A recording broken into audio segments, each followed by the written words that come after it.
اعوذ باللہ من الشیطان الرجیم بسم اللہ الرحمن الرحیم قل هل يستوي الذین یعلمون والذین لا یعلمون صدق اللہ العظیم وصدق رسولہ النبی الکریم ان اللہ وملائکتہ یصلون علی النبی یا ایہا الذین آمنوا صلوا علیہ وسلموا تسلیما اللہم صلی علی سیدنا و مولانا محمد معدن الجود والکرم وعلی آلہ و اصحابہ وبارک وسلم۔ حمد و صلاۃ کے بعد قرآن مجید کی سورہ زمر آیت نمبر 9، اللہ کریم نے فرمایا قل هل يستوي الذین یعلمون والذین لا یعلمون، فرمایا محبوب فرما دیجئے کہ کیا عالم اور جاہل برابر ہو سکتے ہیں؟ عالم اور جاہل برابر ہو سکتے ہیں؟ یہ برابر نہیں ہو سکتے۔ عالم عالم ہوتا ہے اور جاہل جاہل ہوتا ہے۔ یہ بات اگر کوئی عالم کرتا تو لوگ اس پر اعتراض کرتے،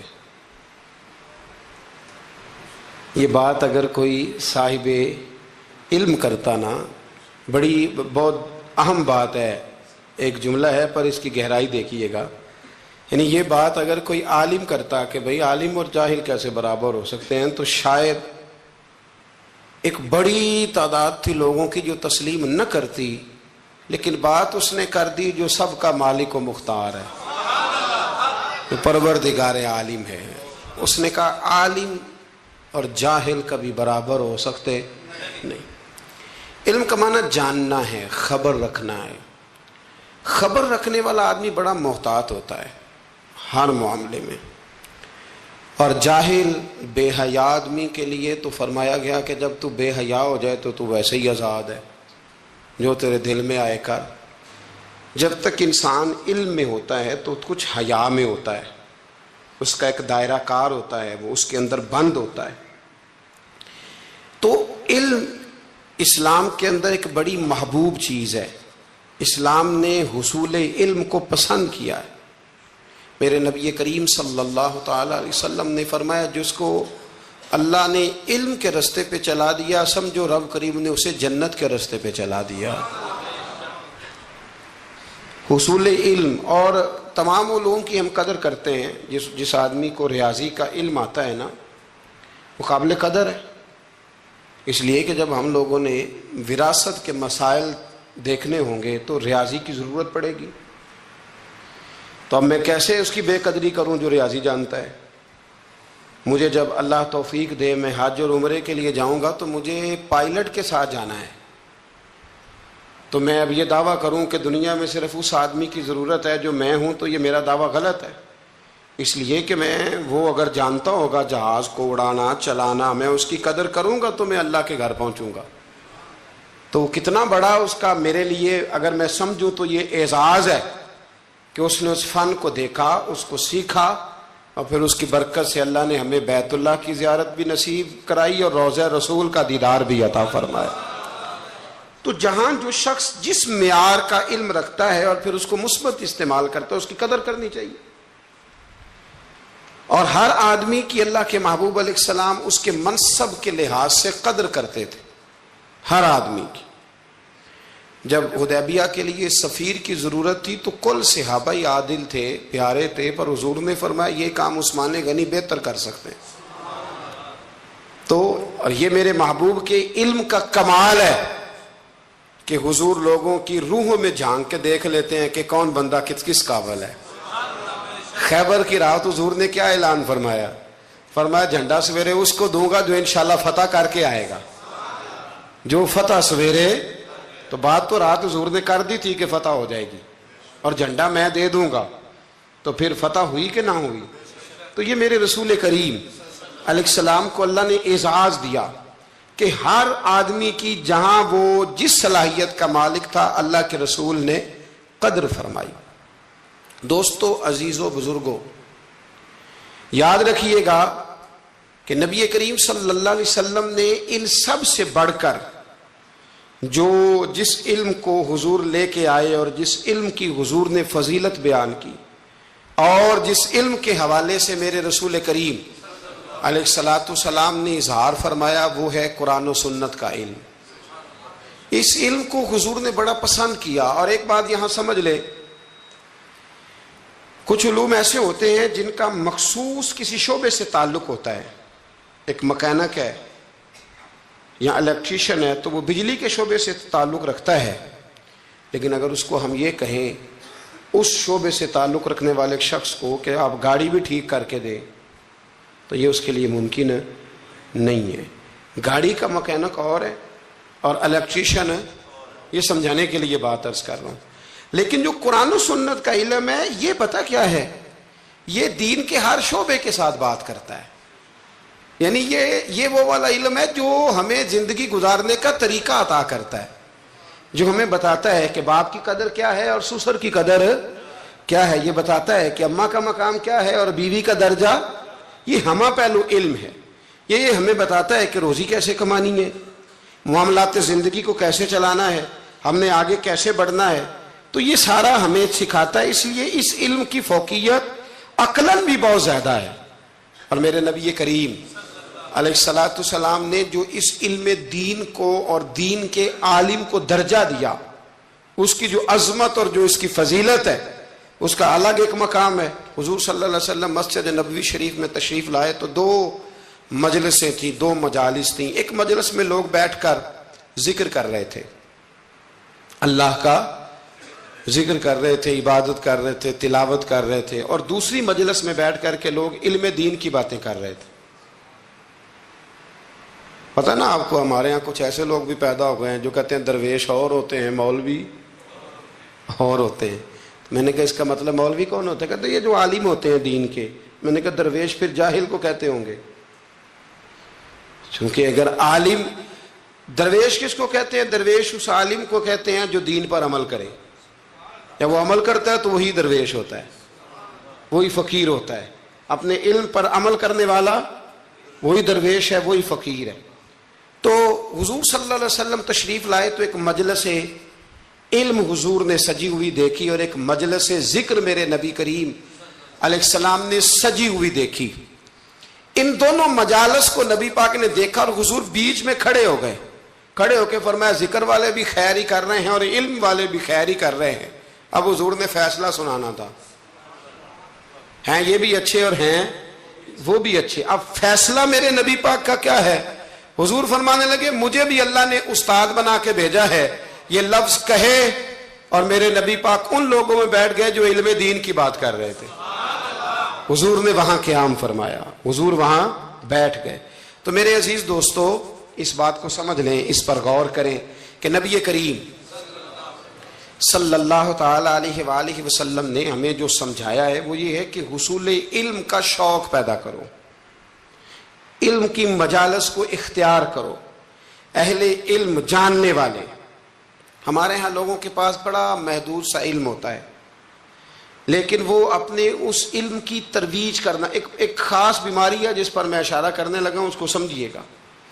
تھوڑا سا علم ہوتا ہے، مختصر سا، ہم کیا کرتے ہیں، ہم اس علم کو دکھانا چاہتے ہیں، بتانا چاہتے ہیں، سنانا چاہتے ہیں، حالانکہ اتنا محدود علم ہے۔ ابھی آپ ٹھہر جائیں، ابھی آپ اس میں پختگی لائیں، ابھی آپ سیکھنے کے ماحول میں رہیں۔ جب آپ سکھانے کی مسند پر بیٹھنے کی کوشش کرتے ہیں تو وہ جو آپ کا سیکھنے کا ذوق ہوتا ہے، شوق ہوتا ہے، اور جو آپ نے سیکھنے کا مزاج ہوتا ہے، اس میں ایک تو کمزوری آتی ہے، دوسرا یہ کہ پھر آپ کا ذہن جو ہوتا ہے، شیطان اور نفس، وہ آپ کو اس رستے سے روکتا ہے جس رستے پر آپ سیکھنے کے لیے نکلے ہوئے تھے۔ اس لیے زندگی میں سیکھتے رہنے کی کوشش کریں، شوق پیدا کریں سیکھنے کا، ذوق پیدا کریں سیکھنے کا۔ اگر حضرت موسیٰ چل سکتے ہیں سیکھنے کے ارادے سے، حضرت موسیٰ جب سیکھنے کے ارادے سے چلے نا جناب خضر کی طرف، تو ایک شاگرد بھی ان کے ساتھ تھا، تو شاگرد کہہ سکتا تھا کہ استاد جی یہ آپ کیا کرنے لگے، آپ تو خود استاد ہیں، تو آپ ایک نیا استاد ڈھونڈنے لگے۔ یہ چیزیں مانے ہوتی ہیں، لوگ علم سیکھ نہیں پاتے، لوگ ڈٹ جاتے۔ تو سیکھنے کا مزاج بنائیں، جب کوئی اچھی چیز کہیں سے ملے اس کو عکس کریں، اپنے تھوڑے علم کو زیادہ کی طرف جانے کے لیے حجاب نہ بنائیں، اور بڑے علماء کی بڑی باتیں خوبصورتی کے ساتھ ان کو جگہ دیں، فہم پیدا کریں۔ ہمارے زمانے میں لوگ تیزی کے ساتھ ان کو مختلف قسم کے طریقوں سے علماء سے دور کرنے کی کوشش کی جاتی ہے، عداوت پیدا کی جاتی ہے۔ پتہ آپ کو ہمارے وزیر صاحب نے پچھلے دنوں کہا کہ یہ تو پسماندہ طبقے کے لوگ ہیں، اس چیز کا تسلسل کیا جاتا ہے، پھر ڈھیروں لوگ ہوتے ہیں جو روز نئی نئی داستانیں بنا کے علماء سے لوگوں کو دور کرنے کی کوشش کرتے ہیں۔ بھائیو، علم کا ذوق پیدا کریں۔ 10 شوال اور 14 جون بریلی میں فاضل بریلوی رحمت اللہ تعالی علیہ پیدا ہوئے۔ اعلیٰ حضرت رحمت اللہ علیہ 4 سال 4 مہینے اور 4 دن کی عمر ہوئی تو بسم اللہ شریف کرائی گئی، پڑھنا شروع کیا۔ 6.5 سال کی عمر تھی تو ممبر پر بیٹھ کر نبی پاک کا میلاد بیان کرنا شروع کر دیا۔ 13 سال کی عمر میں اعلیٰ حضرت نے تمام علوم حاصل کر لیے تھے، 13 اور تقریباً 13.5 سال اور 13.25 سال کی علم میں ایک ہوتا ہے تقریر کرنا اور ہوتا ہے ایک ہوتا ہے فتویٰ لکھنا۔ بہت بڑا مفتی ہو تو فتویٰ لکھتا ہے، تو ابھی اعلیٰ حضرت کی عمر پوری 14 سال نہیں ہوئی تھی کہ فتویٰ پہلا لکھ کے دے دیا۔ آپ کے والد صاحب بہت بڑے مفتی تھے، زمانہ فتویٰ لیتا تھا۔ جب پہلا فتویٰ اعلیٰ حضرت نے دیا تو آپ کے ابا جی اسی دن اٹھے، فرمانے لگے بیٹے میں آج سے فارغ ہوں، فتویٰ تو ہی لکھا کرے گا۔ اور یہ پتہ ہے کہ بات کیا ہے، لوگوں کو حسد پیدا ہو جاتا ہے، جس میں کوئی خوبی ہو نا اس کی خوبی کا اعتراف کرنا چاہیے، جلنا نہیں چاہیے۔ لوگ جلتے ہیں، داستان سرائی کرتے ہیں، پروگرام بناتے ہیں۔ خوبی ہو تو خوبی کا اعتراف، ہم خوبی کا اعتراف نہیں کرتے، یہ ہمارا نقص ہے۔ اعلیٰ حضرت رحمت اللہ علیہ کو اللہ نے کمال دیا۔ اعلیٰ حضرت سے عمر میں بڑے تھے مولانا وسیع احمد صاحب، اور محدث تھے بہت بڑے، پیلی بھیت میں رہتے تھے۔ ان کی اعلیٰ حضرت سے ملاقات ہوئی تو فرمانے لگے بھئی یہ معمولی بندہ نہیں، یہ مجدد ہے اپنے وقت کا۔ حالانکہ وہ محدث تھے، وہ اعلیٰ حضرت سے عمر میں بڑے تھے، انہوں نے مجدد کہا۔ پھر اعلیٰ حضرت نے لکھنا شروع کیا، 1000 کتاب لکھی فاضل بریلوی۔ کتنی پڑھی ہے ویسے ایسا کدی 1000؟ جی بچوں سے میں پوچھتا ہوں، کئی دفعہ پیپر دیکھے آتے ہیں تو میں کہتا ہوں کتابیں ساری پڑھی، کہتے نہیں اپ ٹو ڈیٹ تو تیاری کی تھی، استادوں نے کہا تھا یہ والے باب یاد کر لینا پیپروں میں آ جائیں گے۔ یعنی پوری کتاب جو ہماری ہوتی ہے نا کورس کی، اسکولوں میں بچے وہ بھی ساری پڑھتے، موٹی موٹی تیاری ہوتی ہے نا۔ یعنی کتاب پڑھنا بڑا مشکل کام ہے۔ ہمارے ایک بزرگ تھے تو وہ کہا کرتے تھے کتاب بڑی مہنگی ہو گئی، کتاب خریدنی بڑی مشکل ہے، اور خرید کے پڑھنی اس سے مشکل ہے، پڑھ کے سمجھنی اس سے مشکل ہے۔ اور فرمایا کرتے تھے سمجھ کے عمل کرنا سب سے مشکل ہے، یہ کام ہی بڑا مشکل ہے پڑھنے پڑھانے کا۔ اعلیٰ حضرت نے 1000 کتاب لکھی، اور کس طرح کر کے لکھی کہ دلائل کے انبار لگا دیے، ایک حوالہ نہیں دیا۔ کئی ایسی جگہ ہیں جہاں اعلیٰ حضرت رحمت اللہ نے ایک بات کا 100 حوالہ پیش کیا ہے۔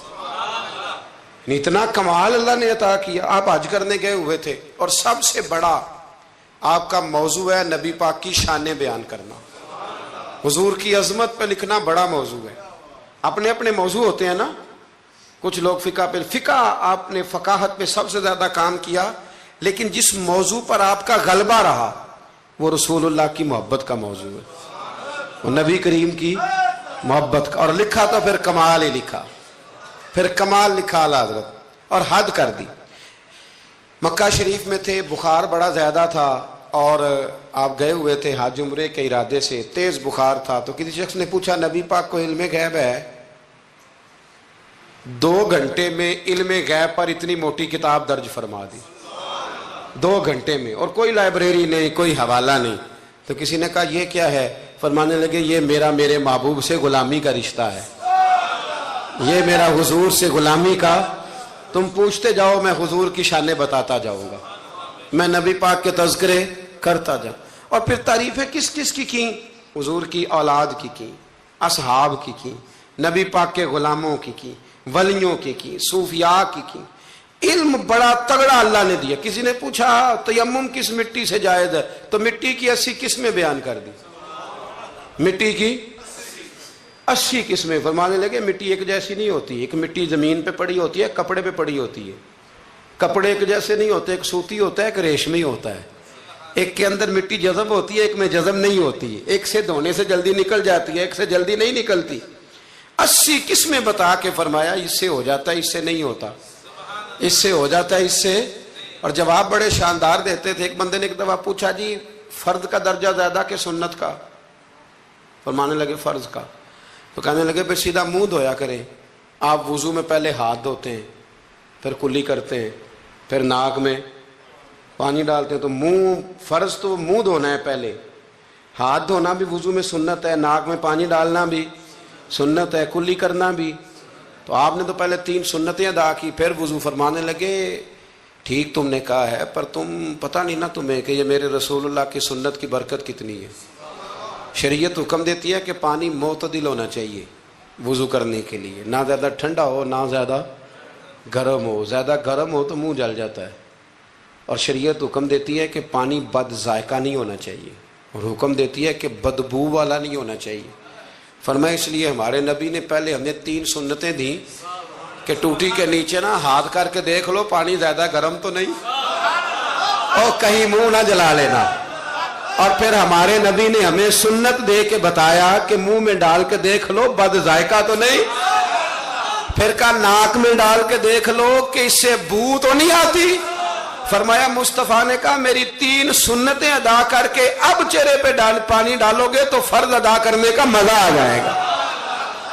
اعلیٰ حضرت کو اللہ نے وہ کمال دیا، ملک سخن کی شاہی تم کو رضا مسلم، جس سمت آ گئے ہو سکے بٹھا دیے۔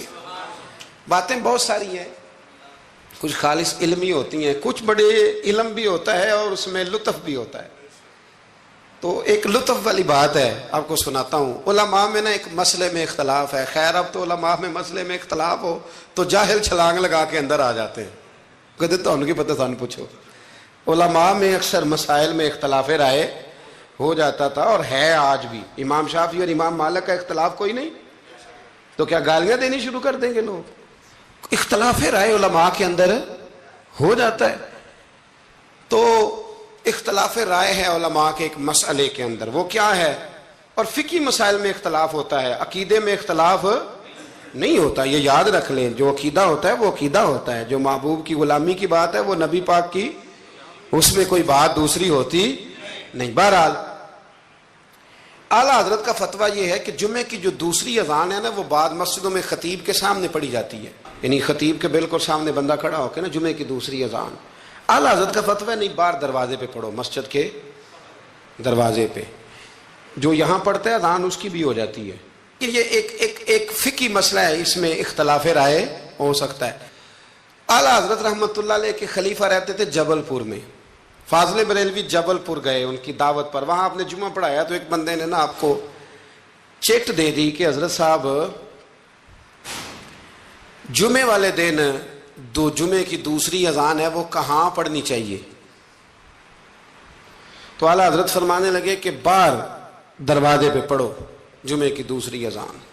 وہاں کچھ اپنے ہی نظریے کے لوگ تھے، اپنے ہی تیر کھا کے جو دیکھا کمی گاہ کی طرف تو اپنے ہی دوستوں سے ملاقات ہو، غیروں کو اتنا مسئلہ بھی کوئی نہیں ہوتا، حسد ہمیشہ اپنوں میں ہوتا ہے۔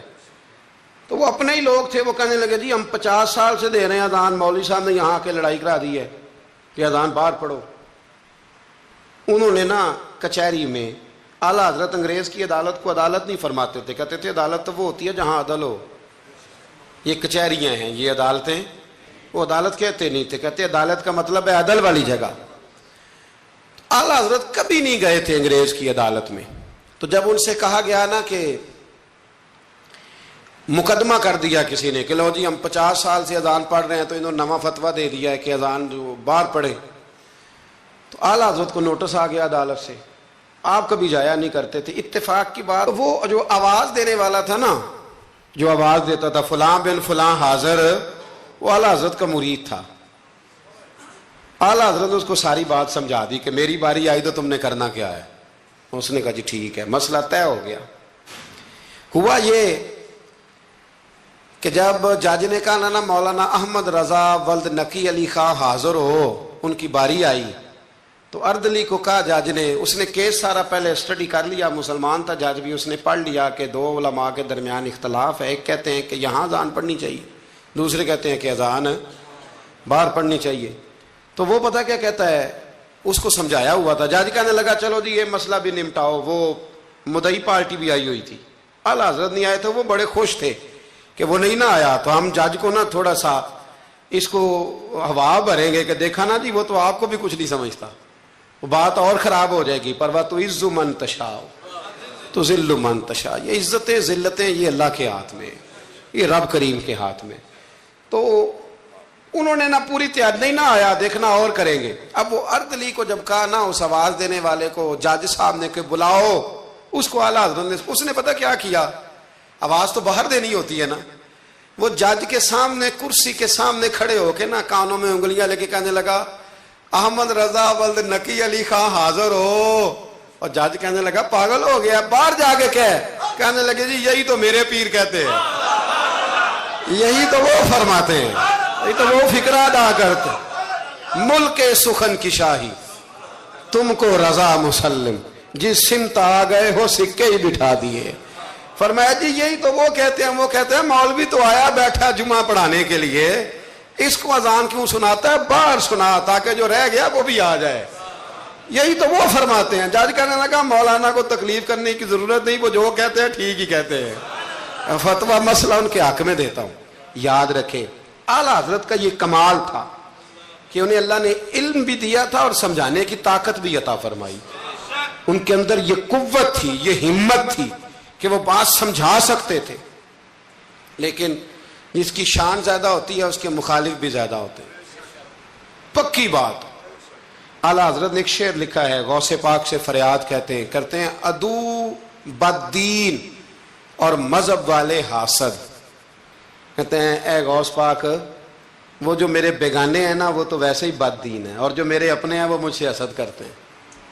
تو ہی تنہا میرا زور بازو ہے یا غوث. کہتے ہیں تو ہی میرا زور بازو ہے. بیگانے ویسے بد دین ہے اور اپنے تو ہی ہے جو تنہا میرا زور بازو ہے. تو حاسدین بڑے اندر پیدا ہو گئے باہر. تو ساری زندگی فاضل بریلوی نے مقابلہ کیا. ایمان, اگر علم بڑا تگڑا تھا تو ایمان بھی بڑا تگڑا تھا, تگڑا ایمان. آپ یقین کریں ایمان بندے کا مضبوط ہونا تو دنیا کے ہر میدان میں وہ کامیاب ہوتا ہے. اور اگر ایمانوں میں کمزوری ہو, کچی کچی باتیں کرنا, ٹھیک ہے چلتے ہیں کرتے ہیں, یہ بھی صحیح ہوگا وہ بھی صحیح ہوگا, سوال ہی نہیں پیدا ہوتا. تگڑی. نبی کریم علیہ السلام نے نا ایک حدیث حضور نے بیان فرمایا, کسی مصیبت زدہ کو, کسی بیمار کو دیکھو تو ایک دعا پڑھ لیا کرو, تم کبھی اس مصیبت میں مبتلا نہیں ہوگے. دعا کیا ہے؟ الحمدللہ الذی مما ابتلاک بہ وفضلنی علی کثیر ممن خلق تفضیلا. یہ دعا پڑھ لو بیمار کو دیکھ کر, یہ دعائیں یاد کیا کریں. یہ پڑھ لو تو جس مصیبت میں دیکھ کے کسی کو پڑھو گے اللہ تمہیں کبھی اس میں مبتلا نہیں کرے گا. بریلی شریف کے دائیں بائیں ہندوستان میں نا ایک مرض اکثر پھیلا کرتا تھا, اس کو طاعون کا مرض کہتے ہیں. طاعون کا مرض, وہ نا گلٹیاں نکلتی ہیں انسان کے وجود پر, تو اتنا سخت ہوتا تھا کہ لوگ مر جاتے تھے. اللہ تعالیٰ معاف کرے. بعض لوگ کہتے ہیں ٹیومر ہوتا ہے نا کینسر کی گلٹیاں, یہ بھی شاید اسی کا تسلسل ہے, اور اس زمانے میں شاید اس کا نام لوگوں نے یہ رکھ دیا. بڑا سخت مرض تھا. تو اعلیٰ حضرت کے سامنے 2-3 مریض آئے تو آپ نے یہ دعا پڑھ لی. ایک دعوت کسی نے اعلیٰ حضرت کی پکائی, تو آپ کو نا چونکہ معدے میں بڑی تکلیف تھی, آپ کو پتہ ہے معدے میں گرمی بہت زیادہ ہو تو منہ پک جاتا ہے. تو طبیب کہا کرتے تھے کہ منہ کے چھالے بہت تیزابیت ہو, کوئی ایسی چیز کھا لیں تو اس سے نا. آپ ایک دعوت پہ گئے تو میزبان نے نا گائے کے گوشت کے کباب بنائے ہوئے تھے, 7 پوڑیاں تھیں. اب اعلیٰ حضرت کے لیے طبیب نے سخت منع کیا تھا, اگر آپ کھائیں گے فوراً آپ کے معدے میں شدید قسم کا یہ تیزابیت کر دے گی, السر کا مسئلہ بن جائے گا, منہ آپ کا چھالوں سے اور پھنسیوں سے گلٹیوں سے بھر جائے گا. اب جب وہاں پہنچے تو اس نے یہ پکا کے رکھا تھا. اب یہ جو دیندار لوگ ہوتے ہیں نا, ان بیچاروں کے بڑے مسئلے ہوتے ہیں, بڑے مسئلے. یہ کئی دفعہ اپنی بچت کے معاملے میں بڑے پریشان ہوتے ہیں کہ لوگ کیا کہیں گے.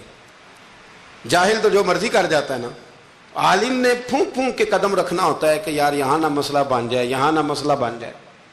اب وہ آپ کا خادم کہنے لگا حضور ان سے کہتے ہیں کہ یہ سادہ کوئی کھانا لے آئے تاکہ آپ کھا لیں، اب یہ آپ کھائیں گے تو بیمار ہو جائیں گے. تو اعلیٰ حضرت فرمانے لگے وہ تو بات تیری ٹھیک ہے کہ بیمار ہو جاؤں گا، لیکن اب یہ آدمی ہے، اس کو میں کیسے کہوں؟ یہ کہے گا کہ میں نے اتنی محنت کی ہے اور یہ کھا نہیں رہے. اخلاقاً درست نہیں کہ آپ میزبان کو، اب آپ کسی کو کہہ دیں تو وہ واقعی مشکل ہوتی ہے کہ یار حد ہو گئی ہے، اتنے پیسے لگا دیے، اس کو پسند نہیں آ رہا. خیر چاروں ناچار آپ فرمانے لگے یار جتنا بھی کھایا جاتا ہے کھا لیتے ہیں، پھر جو ہوگی دیکھی جائے گی. بندے کا دل رکھنا بھی تو ضروری ہے نا، اور رب کریم کے بندوں کا طریقہ یہی ہے، اللہ کے بندوں کا طریقہ یہی ہے، دل رکھنا بھی تو ضروری ہے نا.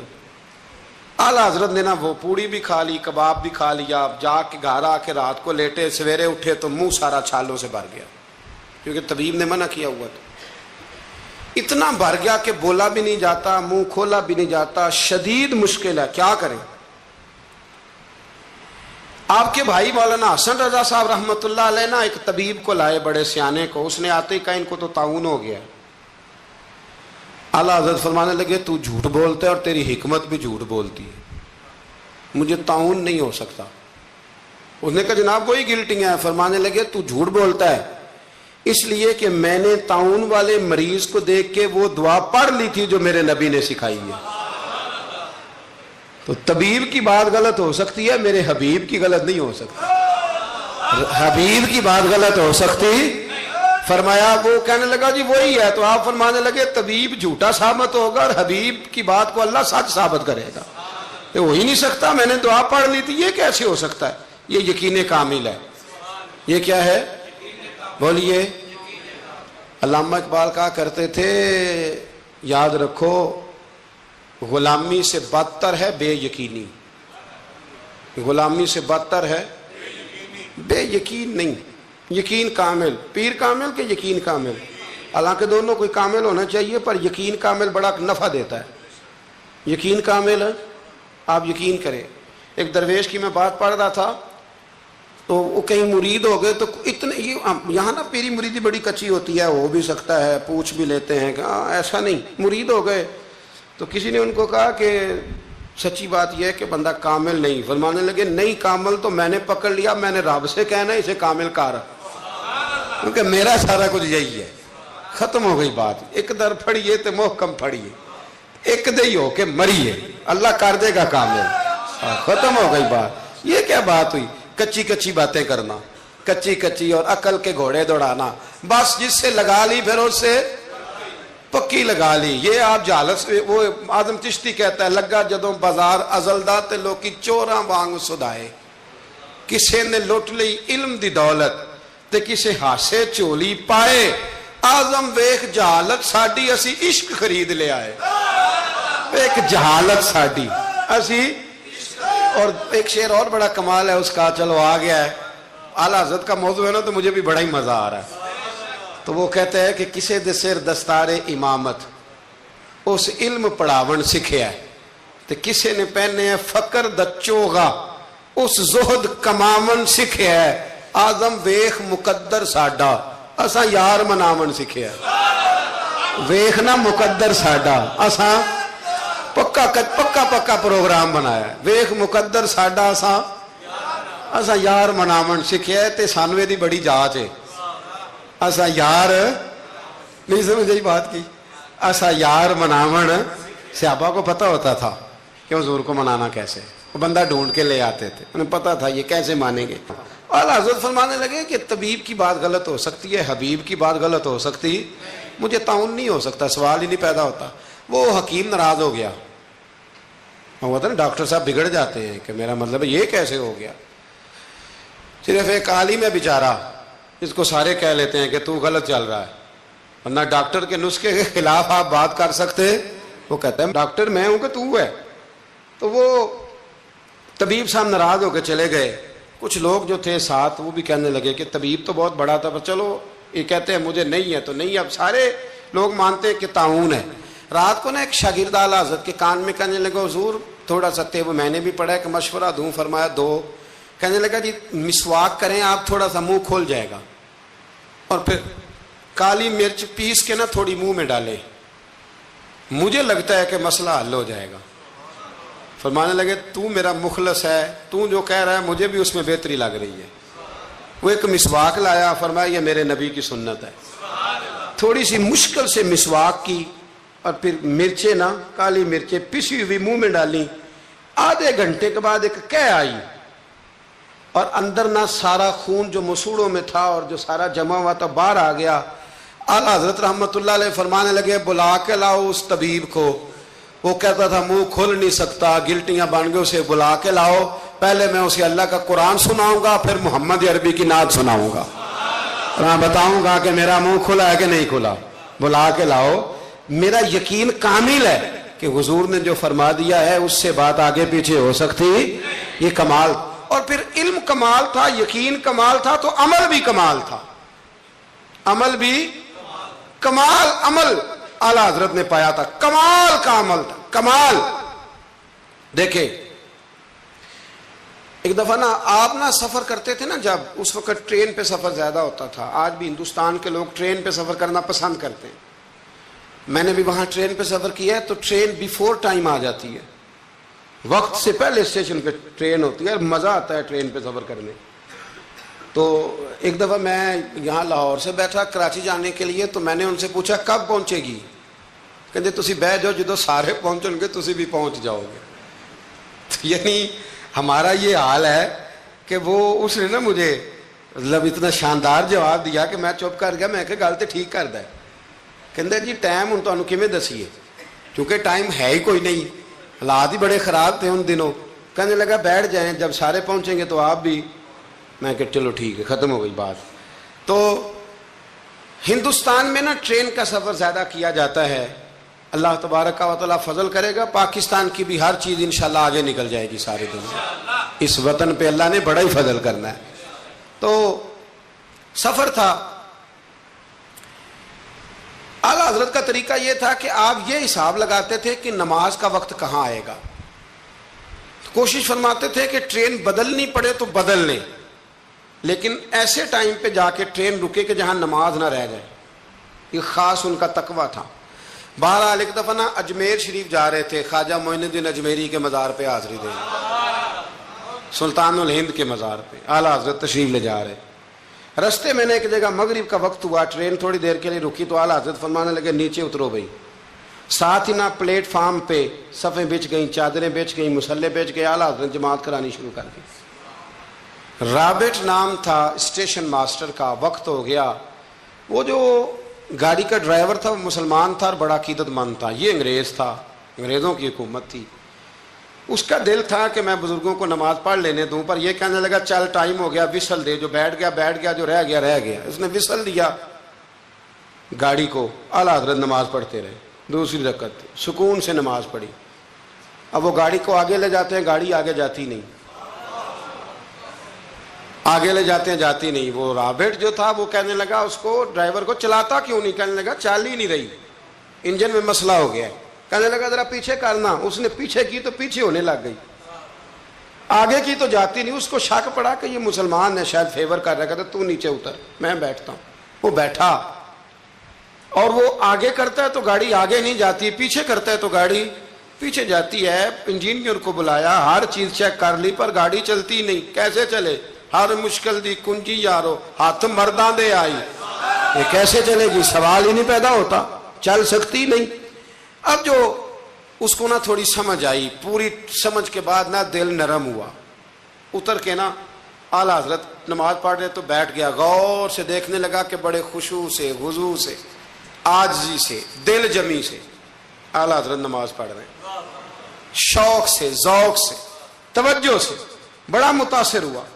نماز مکمل ہوئی نا تو ڈرائیور سے کہنے لگا میں نے بھی ساتھ جانا ہے، وہ بھی گاڑی میں بیٹھ گیا۔ تو اعلیٰ حضرت سے فرمانے لگا، عرض کرنے لگا حضور یہ کیا تھا سارا کچھ؟ فرمانے لگے کچھ بھی نہیں، میں رب کی نماز پڑھ رہا تھا، رب نے بندوبست کرا دیا ہے، نماز جو اللہ کی تھی اللہ نے بندوبست کر دیا ہے، اس سے زیادہ میرا کمال کوئی نہیں۔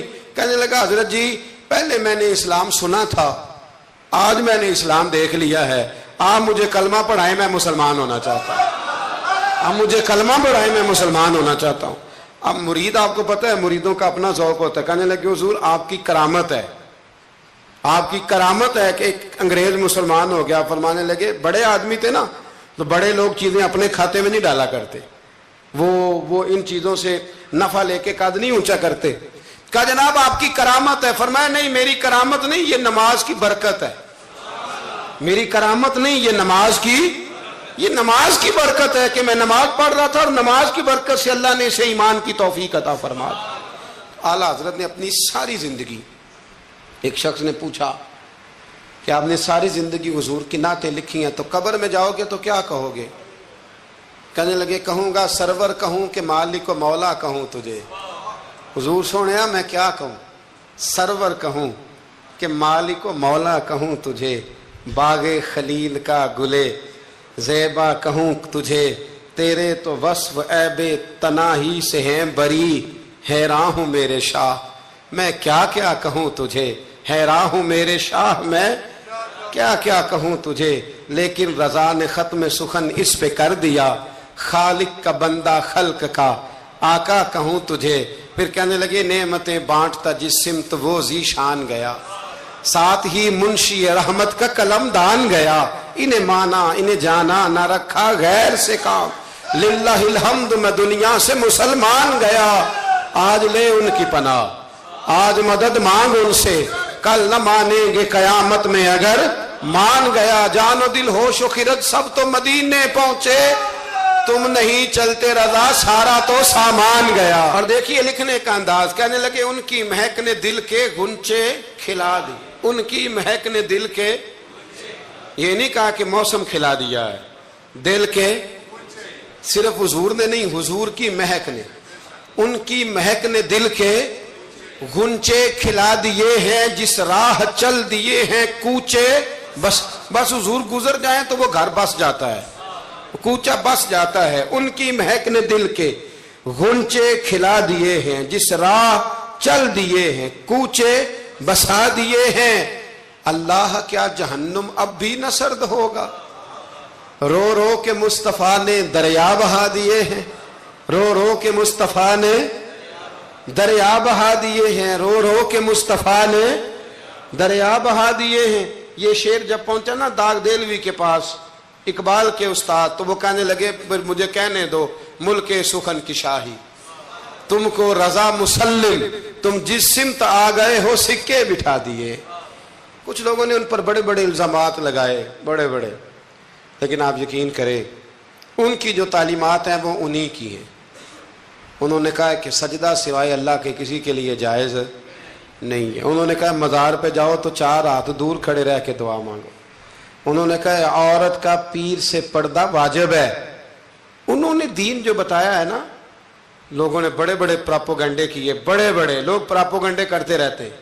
سب سے زیادہ اعلیٰ حضرت کے بارے میں پراپوگنڈا ہوا, لیکن کمال کی بات یہ ہے, کمال کی ایڑی چوٹی کا لوگوں نے زور لگایا, بڑی بڑی کتابیں لکھی, بڑا بڑا کچھ کہا, بڑا بڑا کچھ کیا, لیکن اللہ نے انہیں کمال دیا. انہوں نے سلام لکھا تھا مصطفیٰ جان رحمت پہ, ان کو اللہ نے یہ اعزاز دیا کہ ہر مسجد میں ہر جمعے میں ان کا لکھا ہوا سلام پڑھا جاتا ہے, ان کا لکھا ہوا سلام پڑھا جاتا ہے.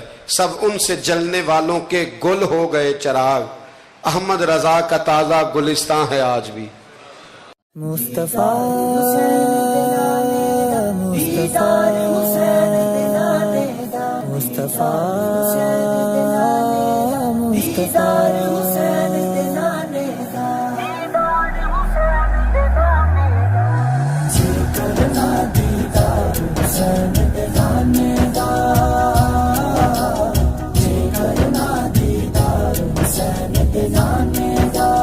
ہو جائے عاشق یار حسین دے نانے